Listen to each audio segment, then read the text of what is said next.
माझी पूजाविधी या यूट्यूब चॅनलमध्ये आपलं मनपूर्वक स्वागत। यावर्षी लवकरच 2026मध्ये अधिक मास आलेला आहे। दर 3 वर्षांनी हा अधिक मासाचा महिना येत असतो।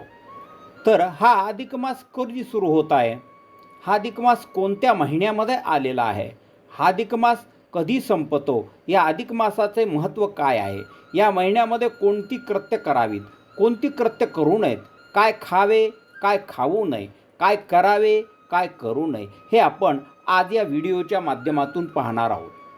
तरी हा व्हिडिओ आपण शेवटपर्यंत पहा। या चॅनलवरती नवीन असाल तर सबस्क्राईब करा, तसेच माहितीपूर्ण व्हिडिओ पाहण्यासाठी बेल आयकॉनवरही सबस्क्राईब करा।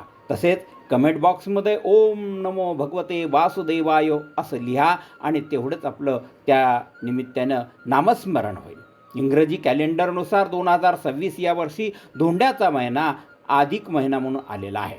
सौरवर्ष आणि चंद्रवर्ष या दोन्ही वर्षातील फरक 10 दिवसांचा असतो। प्रत्येक वर्षी 10 दिवसाचे असे एकूण 30 दिवस म्हणजे एक महिना दर 3 वर्षांनी येतो। तो महिना म्हणजे अधिक महिना होय। याला धोंड्याचा महिना असेही म्हणतात। आता हे कसे आपण पाहू। ज्योतिषशास्त्रानुसार आपल्या ब्रह्मांडामध्ये 9 ग्रह आहेत। सूर्य, बुध, गुरु, राहू, केतू, शनी इत्यादी ही सर्व ग्रह 12 राशीभोवती फिरत असतात। हिंदी पंचांगामध्ये सूर्य आणि चंद्र यांच्या आधारे वेगवेगळी आणि कालगणना केली जातात। जेव्हा चंद्र 12 राशींची एक फेरी पूर्ण करतो तेव्हा चंद्र एक महिना असतो। या चंद्राला 12 राशीची एक प्रदक्षिणा पूर्ण करण्यासाठी 28 दिवस किंवा 29 दिवस लागतात। त्यामुळे हिंदी पंचांगानुसार 354.36 दिवसांचे एक वर्ष अशा प्रकारचं होतो। सूर्य एका राशीत 30.44 दिवस राहतो, म्हणजे सूर्याला 12 राशीची एक फेरी पूर्ण करण्यासाठी 365.28 दिवस लागतात। याला सौरवर्ष असे म्हणतात।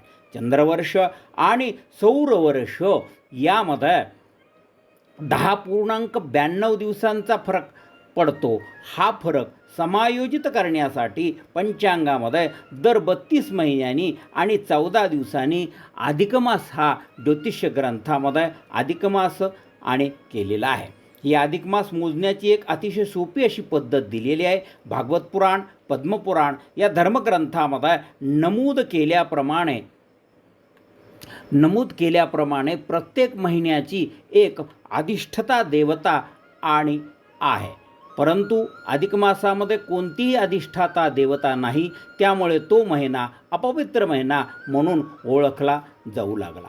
मलमास किंवा अपवित्र महिना असल्यामुळे या महिन्यामध्ये कोणतेही शुभकर्म करण्यास मनाई केली गेली। यामुळे व्यथित झालेल्या मासाने विध देवाकडे जाऊन आपला अधिष्ठाता होण्याची विनंती आणि केली, परंतु कोणतीही देवता या महिन्याची अधिष्ठाता देवता होण्यासाठी तयार झाली नाही। देव आणि माणूस यांनी त्याग केलेला असल्यामुळे व्यथित होऊन या महिन्याने भगवान विष्णूकडे गेला व त्याची प्रार्थना केली। त्यामुळे भगवान विष्णू त्याच्यावर प्रसन्न झाले आणि त्यांनी श्रीकृष्णाकडे शरण जाण्यास सांगितले। श्रीकृष्ण हे भगवान विष्णूचे 8वे अवतार आहेत असे मानले जात आहे। प्रजापती म्हणतात की मलमासाने श्रीकृष्णाला आपली प्रमुख देवता होण्याची विनंती केली। श्रीकृष्णाने ती स्वीकारली। त्यामुळे पुढे हा पुरुषोत्तम मास म्हणून ओळखला जाऊ लागला। श्रीकृष्णाने या महिन्याला आपले गुण समर्पित केले, त्यामुळे हा महिना पवित्र झाला। त्यामुळे श्रीकृष्णांची कृपा मिळवण्यासाठी व्रत, वैकल्य, उपासना इत्यादी आणि केल्या जातात। त्यामुळे मलमास हा अधिक भक्तिमास, पुरुषोत्तम मास बनला। यावर्षी हा महिना 17 मे 2026 रोजी सुरू होऊन 15 जून 2026ला संपत आहे। अधिक मासात नित्यनैमित्तिक कर्म करावीत। काम्यक कर्माचा आरंभ आणि समाप्ती करू नये।